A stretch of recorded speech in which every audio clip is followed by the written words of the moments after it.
ఈరోజు నిజం సమాధి అవుతున్న రోజు. 19 ఏళ్ళు విచారణ జరిగినా ఇప్పటివరకు నిందితులు ఎవరో కూడా కనుగొనేటువంటి ఒక సంఘటన.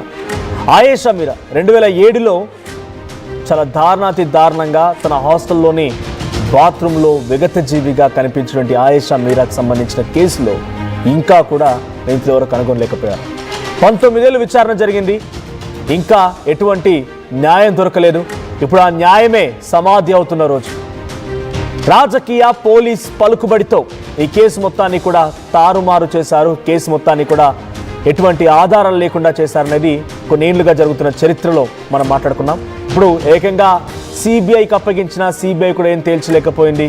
సిబిఐ కోర్టులో ఇప్పుడు ఆయేషా అంత్యక్రియల్ని తనకు సంబంధించినటువంటి ఎముకల్ని తల్లిదండ్రులు తీసుకుంటున్నారు. ఇప్పటికే సిబిఐ కోర్టులో ఆయేషాకు సంబంధించినటువంటి ఎముకల్ని తల్లిదండ్రులకు అప్పగించారు సిబిఐ కోర్టు. ఇక కోర్టు ముందు ప్రజా సంఘాలు ఆందోళన వ్యక్తం చేస్తున్నాయి.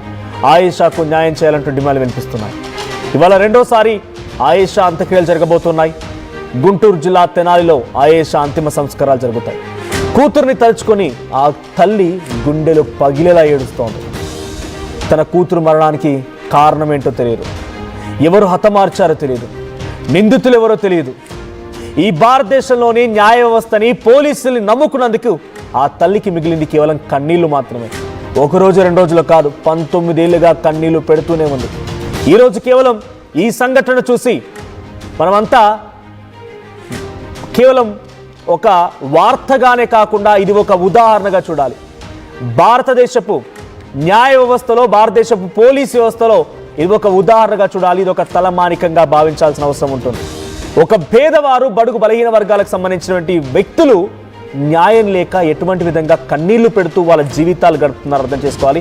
సో కోర్టు ముందు ధర్నా జరుగుతోంది. మా ప్రతినిధి ఏపీ ఇన్స్పెక్టర్ కృష్ణమోహన్ సిద్ధంగా ఉన్నారు లైవ్ లో. ఎస్ కృష్ణమోహన్, ఎటువంటి విధంగా చోటు చేసుకుంటుంది కోర్టు ముందు, ఎటువంటి హడావుడి వాతావరణం నెలకొంది, అప్డేట్స్ ఏంటి? నందు, మనం చూడొచ్చు ఆయేషా మీరాకు న్యాయం జరగాలంటూ పూర్తిగా కూడా కోర్టు ఆవరణలో ప్రజా సంఘాలు, పరిరక్షణ, తర్వాత న్యాయ పోరాట కమిటీలు వీళ్ళందరూ కూడా ఆందోళన చేస్తున్న పరిస్థితి మనం చూస్తున్నాం.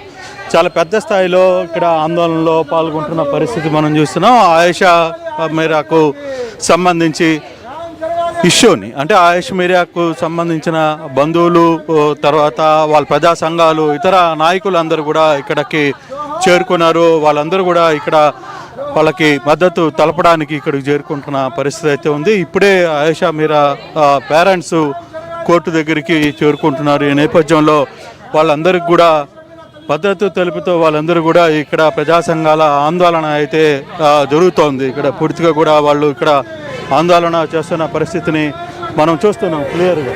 సో దానికి సంబంధించిన విజువల్స్ని మనం ఇక్కడ చూసే ప్రయత్నం అయితే చేస్తున్నాం. ఆయేషా మీరాకు సంబంధించిన ఇష్యూస్ని ఆందోళన చేయాలి అని చెప్పి వాళ్ళందరూ కూడా ఆందోళన చేస్తున్న పరిస్థితిని మనం చూస్తున్నాం. చాలామంది ఇప్పటికే ఇక్కడికి చేరుకున్నారు.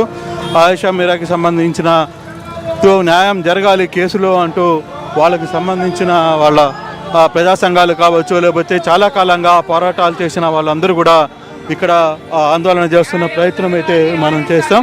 మరోసారి వాళ్ళతో మాట్లాడే ప్రయత్నం అయితే చేద్దాం. స్వర్ణప్ప గారు, మీరు ఇప్పటికీ మీ ఆందోళన విరమించలేదు, ఆందోళన ఇంకా వ్యక్తం చేస్తున్నారు. సో మీకు తిరిగి ఇంకొకసారి న్యాయం జరిగే అవకాశం ఉందని అనుకుంటున్నారా? ఈ రోజున ముద్దాయిలు యథేచ్ఛగా బయట తిరుగుతూ ఉంటే ఎవరైతే సఫరర్స్ ఉన్నారో వాళ్ళు మాత్రం నిరుత్సాహపడిపోయి న్యాయం జరగదు అనే దీనిలోకి వెళ్ళిపోయారు. ఇవాళ రాజకీయ వ్యవస్థ, న్యాయ వ్యవస్థ, పోలీసు వ్యవస్థ మొత్తం ఏంటంటే కొలాప్స్ అయిపోయి న్యాయం, దేశంలో మహిళలకి న్యాయం జరగట్లేదు అనేది ఇవాళ వాస్తవంగా కనపడుతోంది. ఆయేషా మీరా తల్లి తిరగని గడపలేదు. ప్రతి పోలీసు అధికారి దగ్గరికి మంత్రులు, అట్లాగే మహిళా కమిషను, నేషనల్ మహిళా కమిషను, మొత్తం అన్ని రంగాలకు సంబంధించిన న్యాయం కావాలి, ఒక నిర్దోషి బలి కాకూడదు, దోషులకు శిక్ష పడాలి అని చెప్పేసి ఆవిడ చాలా గట్టి ప్రయత్నం ఆనాటి నుంచి ఈనాటి వరకు చేస్తూ ఉంది. కానీ ఇవాళ జరిగింది ఏమిటి? అతను మొత్తం జీవితానికి పనికి రాకుండా అయిపోయాడు. సత్యంబాబు 8 ఏళ్ళు అనవసరంగా అతను జైలు పాలు చేశారు.